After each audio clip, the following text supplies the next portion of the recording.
گونج گونج اٹھے ہیں نغمات رضا سے بوستا، کیوں نہ ہو کس پھول کی مدحت میں وامل قار ہے، کیوں نہ ہو کس پھول کی مدحت میں وامل قار ہے۔ الحمدللہ رب العالمین والصلاة والسلام علی سید المرسلین، اما بعد فاعوذ باللہ من الشیطان الرجیم، بسم اللہ الرحمن الرحیم۔ الصلاة والسلام علیک یا رسول اللہ وعلی آلک واصحابک یا حبیب اللہ، الصلاة والسلام علیک یا نبی اللہ وعلی آلک واصحابک یا نور اللہ۔ میٹھے میٹھے اسلامی بھائیوں اور مدنی چینل کے ناظرین، سلسلہ ہے نغمات رضا، اور آج سلسلے میں بڑا ہی خوبصورت اور بڑا ہی پیارا بلکہ مشہور و معروف کلام ہم شامل کرنے جا رہے ہیں۔ کلام کون سا ہے سنیں گے تو آپ بھی جھوم جائیں گے۔ کلام ہے: ذرے جھڑ کر تیری پیزاروں کے تاج سر بنتے ہیں سیاروں کے۔ پہلے کچھ مشکل الفاظ کے معنی سمجھتے ہیں۔ ذرے سے مراد گرد، سب سے چھوٹی چیز، ذرہ جس کو آپ کہتے ہیں نا، یہ مراد ہے۔ اچھا، پیزاروں یعنی نالین مقدس، یہاں پیزار ویسے کہتے ہیں چپل کو، لیکن یہاں نبی پاک علیہ الصلوۃ والسلام کی مبارک چپل یعنی نالین مقدس کا تذکرہ ہے۔ اچھا، اب سیاروں سے مراد گردش کرنے والے سیارے، افلاک پر، جس کو آپ ہم پلینٹس کہتے ہیں، سیارے کہتے ہیں۔ اعلیٰ حضرت کا تخیل دیکھیے، اعلیٰ حضرت کا نبی پاک کی بارگاہ میں نعت کا نذرانہ پیش کرنے کا انداز دیکھیے۔ تو سبحان اللہ، امام اہل سنت کیا فرما رہے ہیں کہ یا رسول اللہ صلی اللہ تعالی علیہ وسلم، آپ کے نالین سے جو خاک لگ جائے، جو ذرے لگ جائیں اور وہ نالین کا قرب پالیں، تو اب سیاروں کے سر کے وہ تاج بن جاتے ہیں، یعنی سیاروں کے لیے بھی وہ یوں سمجھیے عزت کی بات ہوتی ہے۔ تو سبحان اللہ، اسی طرح کی کچھ بات مفتی اعظم ہند جو اعلیٰ حضرت کے شہزادے ہیں مصطفیٰ رضا خان صاحب نوری رحمۃ اللہ تعالی نے لکھی نا، آپ لکھتے ہیں کہ عجب نہیں کہ لکھا لوح کا نظر آئے، جو نقش پا کا لگاؤں غبار آنکھوں میں۔ آقا کے قدموں سے جو خاک لگ جائے نا، نبی پاک کی اپنے جسم اقدس کی شان تو بڑی عرفہ و اعلیٰ ہے، اس خاک کا بھی مرتبہ اتنا بلند ہو جاتا ہے کہ اگر وہ آنکھ میں لگا لوں تو لوح کا لکھا نظر آ جائے تو بھی کوئی عجب کی بات نہیں ہے۔ اللہ اکبر۔ ایک اور جگہ پر مفتی اعظم ہندی لکھتے ہیں: تیری کفش پا یوں سوارا کروں میں، کہ پلکوں سے اس کو بہارا کروں میں۔ آقا آپ کے قدموں سے جو خاک لگ جائے اس کو جھاڑو، کسی جھاڑو سے نہیں بلکہ اپنی پلکوں سے دوں، کیونکہ اس کی بات اور اس کا مرتبہ کچھ اور ہو جاتا ہے۔ بڑا خوبصورت تخیل ہے، بڑی پیاری بات ہے، عشق والی بات ہے۔ کیا خوبصورت بات لکھتے ہیں: ذرے جھڑ کر تیری پیزاروں کے تاج سر بنتے ہیں سیاروں کے۔ ذرے جھڑ کر تیری پیزاروں کے، ذرے جھڑ کر تیری پیزاروں کے، ذرے جھڑ کر تیری پیزاروں کے تاج سر بنتے ہیں سیاروں کے، ذرے جھڑ کر تیری پیزاروں کے۔ سبحان اللہ، سبحان اللہ۔ اگلے شعر میں دیکھیے اعلیٰ حضرت کیا کہتے ہیں: ہم سے چوروں پہ جو فرمائے کرم، ہم سے چوروں پہ جو فرمائے کرم، خلعت زر بنے پشتاروں کے۔ کچھ مشکل الفاظ کے پہلے معنی سمجھ لیتے ہیں۔ خلعت کہتے ہیں انعام کا جوڑا، اور زر سے مراد سونے کا جوڑا، خلعت زر یعنی سونے والا جوڑا، اور پشتاروں سے مراد ہے ڈھیروں کے ڈھیر، بہت ساروں کا کام بن جائے۔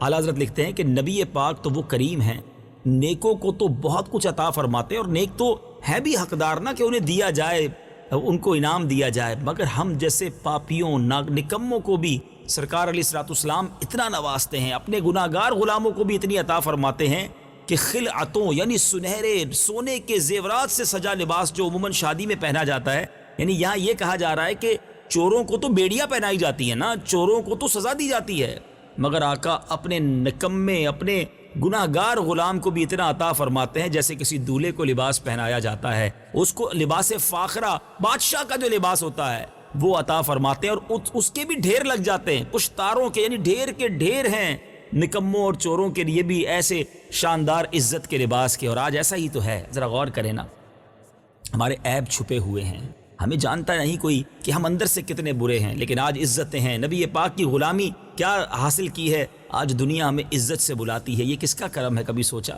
میرا نام کرے گا روشن دو جگ میں نام تمہارا، نبی پاک کا دامن تھاما ہے تو یہ عزتیں ہیں۔ جب تک بکے نہ تھے تو کوئی پوچھتا نہ تھا، تم نے خرید کر مجھے انمول کر دیا۔ تو اعلیٰ حضرت لکھتے ہیں کہ پیارے آقا کی غلامی اگر ہو جائے پھر وہ اپنی شان کے لائق جب عطا فرماتے ہیں تو جھولی ہماری تنگ ہے تیرے یہاں کبھی نہیں، اتنا دیا سرکار نے مجھ کو، اتنی میری اوقات نہیں، یہ تو کرم ہے ان کا ورنہ مجھ میں تو ایسی بات نہیں۔ کیا خوبصورت تخیل ہے۔ آپ لکھتے ہیں ہم سے چوروں پہ جو فرمائے کرم، خلعت زر بنے پشتاروں کے۔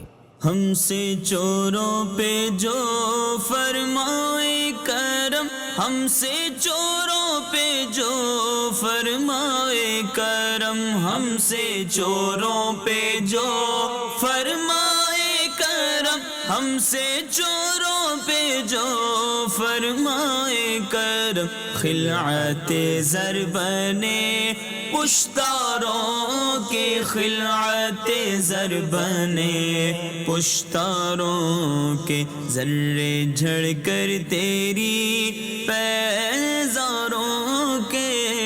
سبحان اللہ سبحان اللہ۔ اگلے شعر کی طرف چلتے ہیں۔ میرے آقا کا وہ در ہے جس پر، میرے آقا کا وہ در ہے جس پر، میرے آقا کا وہ در ہے جس پر ماتھے گھس جاتے ہیں سرداروں کے۔ ماتھے کہتے ہیں پیشانیوں، اور گھس جانا یعنی رگڑے جانا، رگڑتے رہنا۔ بڑی پیاری بات کی ہے کہ اعلیٰ حضرت لکھتے ہیں کہ نبی پاک علیہ السلام کے دربار کی عظمت کا عالم یہ ہے کہ یہاں تو بڑے بڑے بادشاہ اپنی پیشانیاں رگڑتے نہیں تھکتے اور اسی کو اپنے لیے سعادت سمجھتے ہیں۔ تو پھر بتاؤ ہم جیسے کیسے ہو سکتے ہیں کہ پیارے آقا علیہ السلام کے گھر کی شان، ان کی جو گھر کا مرتبہ ہے، اس در کا جو مرتبہ ہے، ہم تو کسی جس کو کہتے ہیں نا خاطر میں ہی نہیں ہے، ان کی مہربانی ہے جو بلا لیتے ہیں۔ میری اوقات کیا میں مدینے چلا، ہے کرم آپ کا کہ میں مدینے چلا۔ پیارے آقا بلائیں تو یہ ان کی مہربانی ہے، ورنہ وہ دربار ہے جہاں ماتھے گھس جاتے ہیں سرداروں کے، بڑے بڑے شاہاں سردار آتے ہیں اور اس درس کی خیرات مانگتے ہیں، تو پھر بھی ہم نکموں کو بلایا جاتا ہے۔ سبحان اللہ، میں آؤں مدینے میری اوقات نہیں ہے، اگر آپ بلا لیں تو بڑی بات نہیں ہے۔ خوبصورت شعر، پیاری بات۔ اعلیٰ حضرت نے گویا اپنے اسی شعر کی طرف ایک اور خوبصورت اشارہ کیا نا، اس گلی کا گدا ہوں میں جس میں مانگتے تاجدار پھرتے ہیں۔ آپ لکھتے ہیں میرے آقا کا وہ در ہے جس پر ماتھے گھس جاتے ہیں سرداروں کے۔ میرے آقا کا وہ در ہے جس پر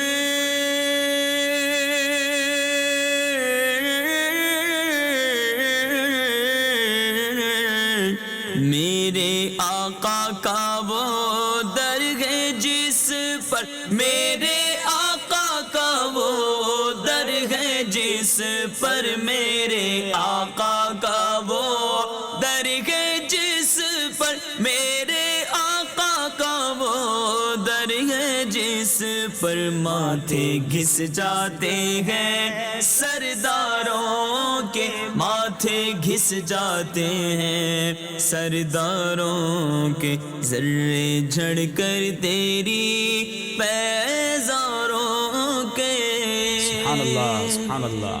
آگے اعلیٰ حضرت لکھتے ہیں میرے عیسیٰ تیرے صدقے جاؤں، طور بے طور ہیں بیماروں کے۔ مشکل الفاظ ذرا سمجھیے گا، یہاں طور سے مراد کیا ہے؟ یہ طور سے مراد ہے روش، چال چلن، طریقہ، اور بے طور یعنی بری حالت۔ یعنی کئی لوگ ہوتے ہیں جو بے طور ہوتے ہیں، ان کے طریقے ہی نہیں ہوتے، ان کے اندر کوئی جس کو کہیں کہ ادب اور کسی طرح کا کوئی کام ہی ٹھیک نہیں ہوتا۔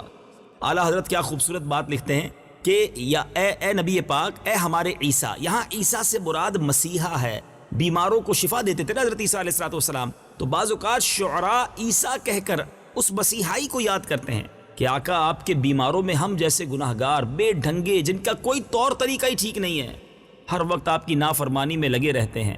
آقا نافرمانیوں میں بڑے آگے نکل گئے ہیں، آپ پر قربان جائیں، پھر بھی اب ہم جیسوں کو نبھا رہے ہیں۔ ہم نے خطا میں نہ کی، تم نے عطا میں نہ کی، کوئی کمی سرورا، تم پہ کروڑوں درود، گندے نکم میں کمین، مہنگے ہوں کوڑی کے تین، کون ہمیں پالتا، تم پہ کروڑوں درود، کر کے تمہارے گناہ مانگے تمہاری پناہ اور تم کہو دامن میں آ، تم پہ کروڑوں درود۔ کیا شان ہے نبی پاک کی۔ اعلیٰ حضرت لکھتے ہیں میرے عیسیٰ تیرے صدقے جاؤں، طور بے طور ہیں بیماروں کے۔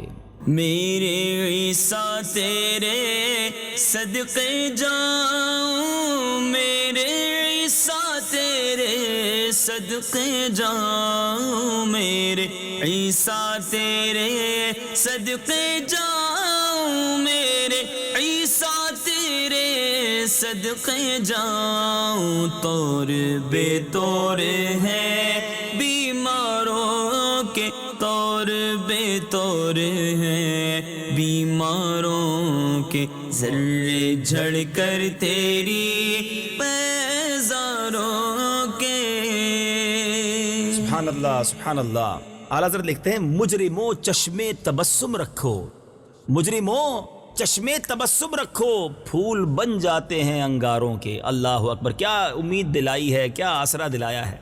یہاں چشم سے مراد، ایک چشم کا معنی آنکھ بھی ہوتا ہے اور چشم سے مراد امید بھی ہوتا ہے۔ تبسم سے مراد مسکراہٹ ہے، پھول انگارے بن جاتے ہیں۔ کیا خوبصورت تخیل ہے کہ اے مجرموں، گناہ گار ہو، پریشان ہو، یقیناً زندگی میں توبہ کرنی چاہیے، گناہوں سے بچنا چاہیے، مگر نا امید بھی نہیں ہونا چاہیے۔ اعلیٰ حضرت لکھتے ہیں کہ گھبراؤ نہیں، پیارے آقا ہمارے شافع محشر ہے نا، ہمارے بچانے والے آقا ہیں، غم گسار آقا ہیں۔ جب وہ آئیں گے نا قیامت کے دن تو مسکراتے ہوئے آئیں گے۔ ہاں، ان کی مسکراہٹ کی امید رکھو۔ جب وہ آئیں گے تو بے شک بیڑیاں لگی ہوں گی، اگر کسی پریشانی میں گرفتار بھی ہوگے نا تو اس دن سارے غم دور ہو جائیں گے جب محشر میں نبی پاک مسکراتے ہوئے تشریف لائیں گے۔ مسکراتے ہوئے جب آپ آ جائیں گے، حشر کا سارا نقشہ بدل جائے گا۔ اللہ اکبر، نبی پاک کی اس تبسم کی امید لیے گویا گناہ گار امید پر ہوں گے۔ اعلیٰ حضرت ایک اور جگہ لکھتے ہیں نا، ٹوٹ جائیں گے گناہ گاروں کے فوراً قید و بند، حشر کو کھل جائے گی طاقت رسول اللہ کی۔ تو نبی پاک تو وہ عظیم ہستی ہیں کہ جب وہ آئیں گے آپ روتے جائیں گے، ہم کو ہنساتے جائیں گے۔ وسعتیں دی ہیں خدا نے دامن محبوب کو، جرم کھلتے جائیں گے اور وہ چھپاتے جائیں گے۔ لو وہ آئے مسکراتے ہم اسیروں کی طرف، خرمن عصیاں پہ اب بجلی گراتے جائیں گے۔ کیا شان ہے میرے آقا کی اس مسکراہٹ کی، اور گناہ گار پریشان، جس کو کہیں کہ بلاؤں میں جکڑا ہوا، محشر میں ہر غلام اسی مسکراہٹ کی امید میں ہوگا۔ اور اعلیٰ حضرت کہتے ہیں مجرموں چشمے تبسم رکھو، پھول بن جاتے ہیں انگاروں کے۔ مجرموں چشمے تبسم رکھو،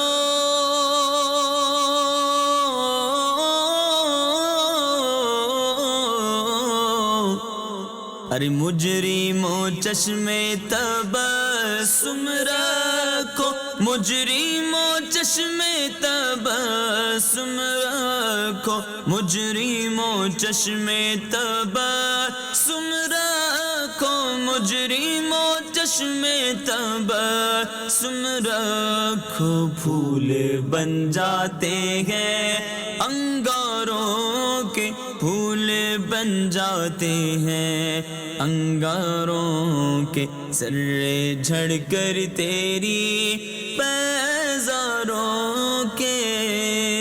اللہ اکبر اللہ اکبر۔ اب ذرا اگلا شعر اسی کیفیت میں ہے، اسی تخیل میں ہے کہ محشر کا میدان ہے، مجرموں کو بیڑیاں لگی ہیں، ہتھ کڑیاں لگی ہیں۔ آپ لکھتے ہیں تیرے ابرو کے تصدق پیارے، تیرے ابرو کے تصدق پیارے، بند کر رہے ہیں گرفتاروں کے۔ اچھا، یہاں تصدق سے مراد ہے قربان ہونا، اور کرے سے مراد سخت تنگ ہونا۔ یہ را پر توئی نہیں بنی ہوئی ہے، یہ کرے نہیں ہے بلکہ کر رہے ہے۔ یہ اردو کا ایسا یونیک لفظ ہے جو کم ہم نے سنا ہے، لیکن یہاں مراد سخت اور تنگ ہونا ہے۔ اعلیٰ حضرت کہتے ہیں یا رسول اللہ، مجرموں کے ہتھکڑیاں لگی ہیں اور بڑے تنگ سے جس کو بند ہیں، یعنی قید و بند، بڑی سختیاں ہیں، گویا زنجیروں میں باندھا ہوا ہے، ہتھکڑیاں لگی ہوئی ہیں۔ آقا آپ کے تصدق، آپ کے ابرو کا واسطہ پیش کرتے ہیں، اپنے ابرو کا اشارہ فرمائیے۔ وہ کہتے ہیں نا اشارہ ابرو سے، یہ بڑا خوبصورت شاعرانہ بات ہے کہ ابرو کا اشارہ، یعنی آنکھ کا اشارہ کر دے تو مجرم آزاد ہو جائے، آنکھ کا اشارہ کرے تو کام بن جائے۔ اور اعلیٰ حضرت نے ابروؤں کو ایک بہت خوبصورت تشبیہ دی ہے، شاید اللہ کرے میں سمجھانے میں کامیاب ہو جاؤں، کہ پیارے آقا کے ابرو بہت خوبصورت ہیں، تو یہ گویا ایک تلوار کی طرح بھی ہیں۔ اعلیٰ حضرت ایک جگہ لکھتے ہیں نا، سلاسل مصائب کے ابرو سے کاٹو، کہاں تک مصائب گوارا کروں میں، یعنی پیارے آقا اپنے ابرو کا اشارہ کریں تو میرے جو بیڑیاں لگی ہیں مصیبتوں کی بلاؤں کی وہ سب کٹ کر گر جائیں گی۔ انہی ابروؤں کا بڑا خوبصورت طریقے سے گویا صدقہ مانگا گیا ہے کہ تیرے ابرو کے تصدق پیارے بند کر رہے ہیں گرفتاروں کے۔ تیرے ابرو کے تصدق پیارے، تیرے ابرو کے تصدق پیارے، تیرے ابرو کے تصدق پیارے، تیرے ابرو کے تصدق پیارے، بند کر رہے ہیں گرفتاروں کے، بند کر رہے ہیں گرفتاروں کے، ذرے جھڑ کر تیری پیزانوں کے۔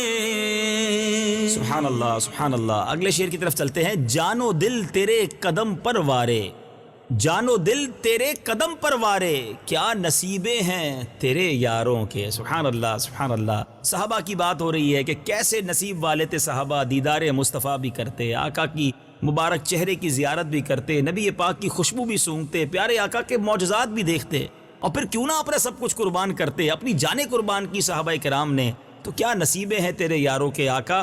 آپ کے صحابہ نے ہر میدان میں قربانی کی وہ داستانیں رقم کی ہیں کہ آج ہم پڑھتے ہیں تو ایمان تازہ ہو جاتا ہے۔ کاش ہم بھی اس زمانے میں ہوتے اور اپنا سب کچھ آپ پر قربان کرتے، مگر کریں کیا، نصیب میں تو یہ نامرادی کے دن لکھے تھے، مگر ان پر رشک تو کیا جا سکتا ہے ان صحابہ کی ان قربانیوں پر۔ لکھتے ہیں جان و دل تیرے قدم پر وارے، آقا اپنا سب کچھ آپ کے قدموں پر قربان کیا، جان و دل تیرے قدم پر وارے، کیا نصیبیں ہیں تیرے یاروں کے۔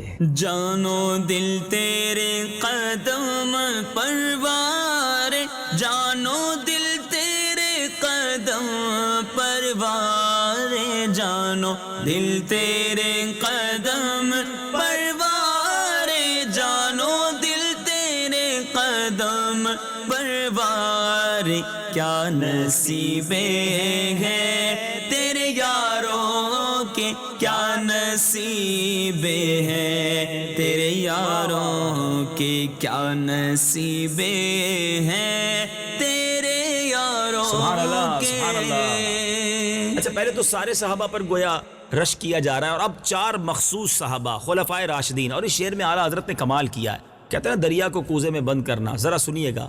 صدق و عدل و کرم و ہمت میں، صدق و عدل و کرم و ہمت میں 4 سو شہرے ہیں ان چاروں کے۔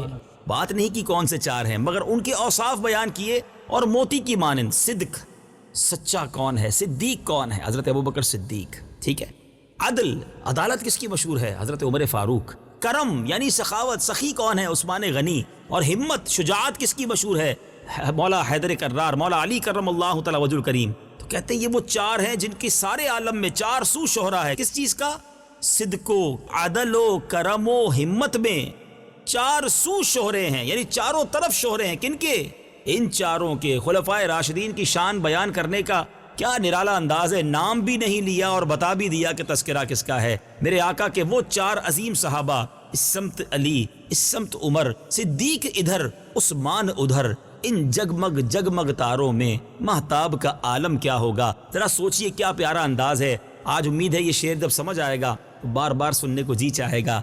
صدق و عدل و کرم و ہمت میں 4 سو شہرے ہیں ان چاروں کے۔ صدق و عدل و کرم و ہمت میں، صدق و عدل و کرم و ہمت میں، صدق و عدل و کرم و ہمت میں، صدق و عدل و کرم و ہمت میں 4 سو شہرے ہیں ان چاروں کے، 4 سو شہرے ہیں ان چاروں کے، ذرے جھڑ کر تیری پیزاروں کے۔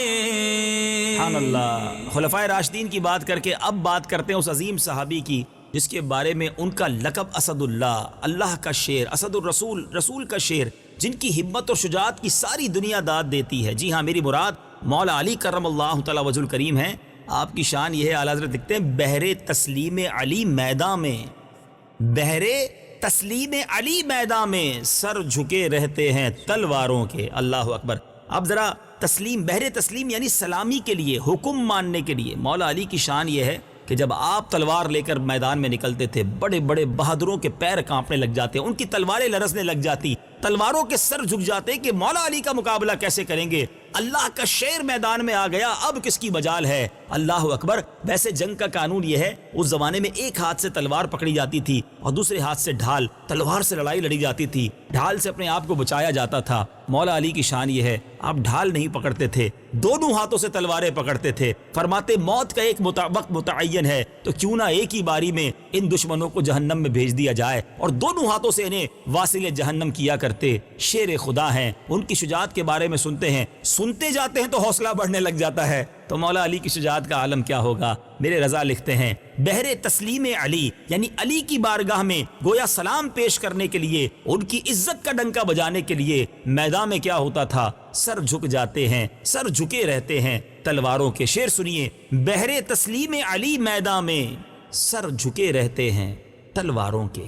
بحر تسلیم علی میدان میں، بحر تسلیم علی میدان میں، بحر تسلیم علی میدان میں، بحر تسلیم علی میدان میں سر جھکے رہتے ہیں تلواروں کے، سر جھکے رہتے ہیں تلواروں کے، ذرے جھڑ کر تیری پیزاروں کے۔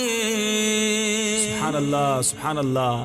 میٹھے میٹھے اسلامی بھائیوں، اب بختہ سنیے گا، کلام کا وہ شعر جو ویسے عطر کا کام کرتا ہے۔ اعلیٰ حضرت کا ہر شعر ہی خوشبو دیتا ہے، مگر بختے کی خوشبو کا عالم کچھ اور ہی ہوا کرتا ہے۔ اعلیٰ حضرت لکھتے ہیں کیسے آقاؤں کا بندہ ہوں رضا، کیسے آقاؤں کا بندہ ہوں رضا، بول بالے میری سرکاروں کے۔ سبحان اللہ۔ آقاؤں سے یہاں مراد سرداروں، یعنی اپنے آقاؤں کا تذکرہ بندہ جب کرتا ہے، بندہ یہاں بمانا نوکر، غلام، یعنی کیسے آقاؤں کا غلام ہوں، کیسے عظیم ہستیوں کی مجھے غلامی اور نوکری ملی ہے۔ بول بالے سے مراد عزت و عظمت، شان و شوکت بلند ہونا، ان کی بات اور بلند ہو، ان کی عزت اور بلند ہو۔ سرکار سے مراد یہاں بھی اپنے آقاؤں کا تذکرہ ہے۔ یعنی کیا خوبصورت بات اعلیٰ حضرت کہہ رہے ہیں کہ جب ہمیں غوث پاک کی غلامی ملی ہے، ان کا دامن ملا ہے، ان کے صدقے صحابہ کا، اہل بیت کا دامن ملا ہے، اور ان کے صدقے پیارے آقا کا دامن ملا ہے، تو یہ جو اسپرچول چین ہے، یہ برکت والا جو میرا سلسلہ ہے، میرے ایسے پیارے پیارے آقا ہیں، اللہ کی مہربانی ان سب کی نوکری کا موقع ملا ہے۔ اس گھرانے کا جب سے میں نوکر ہوا، سب سے اچھی میری نوکری ہو گئی۔ ان تمام سرکاروں کا بول بالا ہو، ان تمام آقاؤں کا بول بالا ہو۔ جب اتنی نسبتیں ہیں تو انشاءاللہ قیامت کے دن ضرور یہ نسبتیں کام آئیں گی، اور یہ بزرگ اپنے ساتھ ہمیں جنت میں لے جائیں گے۔ بڑا پیارا شعر ہے، اور جو اس اپنے آپ کو ان ہستیوں کا نوکر اور غلام سمجھتا ہے، وہ ضرور اس شعر کو بڑے جھوم کر اور عقیدت کے ساتھ پڑھے گا۔ آپ لکھتے ہیں کیسے آقاؤں کا بندہ ہوں رضا، کیسے آقاؤں کا بندہ ہوں رضا، بول بالے میری سرکاروں کے۔ کیسے آقاؤں کا بندہ ہوں رضا،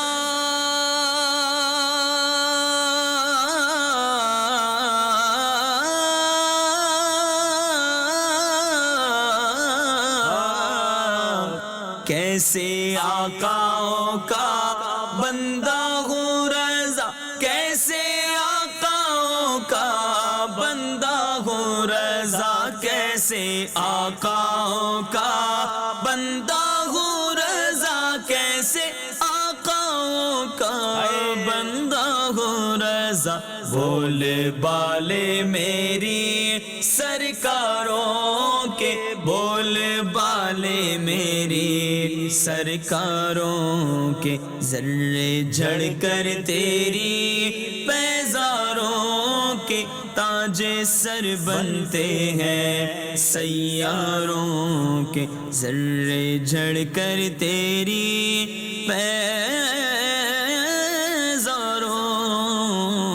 کے۔ سبحان اللہ، سبحان اللہ۔ بہت خوبصورت کلام، امید ہے آپ کو بھی ویسا ہی لطف آیا ہوگا جیسا ہمیں پڑھنے اور سننے میں آیا ہے۔ اللہ کریم امام اہل سنت کے کلاموں سے مزید محبت عطا فرمائے، کیونکہ یہ وہ کلام ہیں جو نبی پاک کی محبت دل میں اجاگر کرتے ہیں۔ مدنی چینل دیکھتے رہیے، اگلے سلسلے نغمات رضا میں ایک اور کلام رضا لے کر حاضر ہوں گے۔ صلو علی الحبیب صلی اللہ تعالی علی محمد صلی اللہ علیہ وسلم۔ گونج گونج اٹھے ہیں نغمات رضا سے بوستا، کیوں نہ ہو کس پھول کی مدحت میں ومنقار ہے، کیوں نہ ہو کس پھول کی مدحت میں ومنقار ہے۔